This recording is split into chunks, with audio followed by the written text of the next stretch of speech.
we have seen till now soil structures, different types of soil structures, then different soil deposits across India. Then we have also seen the three-phase soil system to understand what actually a soil structure can be.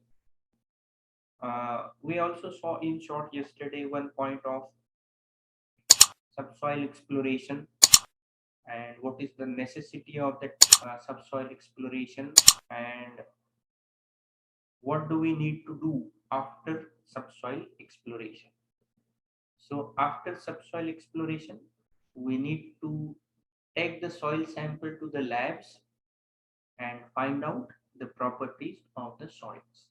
So these properties are usually termed as index properties of soil. Okay, so that once we understand what are the index properties of soil, we are able to classify the soil under different categories. Okay, so these properties are generally determined in the laboratory. So in situ density, it means density on site, and relative density require, so these two properties, these require undisturbed sample extraction, while other quantities can be determined from disturbed soil sample. It means there are two properties. One is in situ density and another is relative density. When you are supposed to find out these two properties, uh, it is must for us to extract the undisturbed soil samples. For the other properties, we can take the samples in any state. We can dig by hand, we can dig by any tools, machineries, anything randomly we can do that and take the sample to the laboratory and test it. But for these two, we need undisturbed soil samples. Okay, let us now see what are the other index properties of soil. So we have classified these index properties in two main categories. One is soil grain properties, it means soil particles. Okay, soil particles range from microns to millimeters.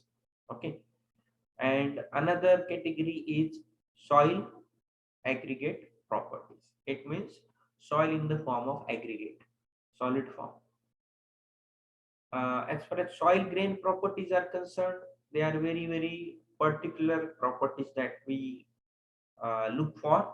These are specific gravity, shape, and size.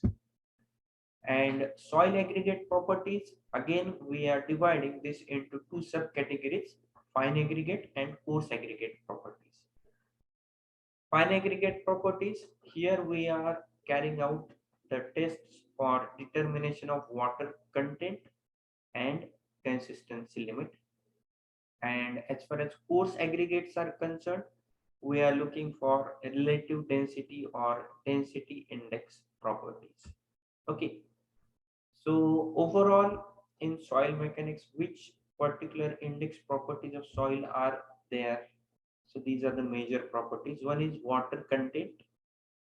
Second, unit weight of soil or in situ density, specific gravity,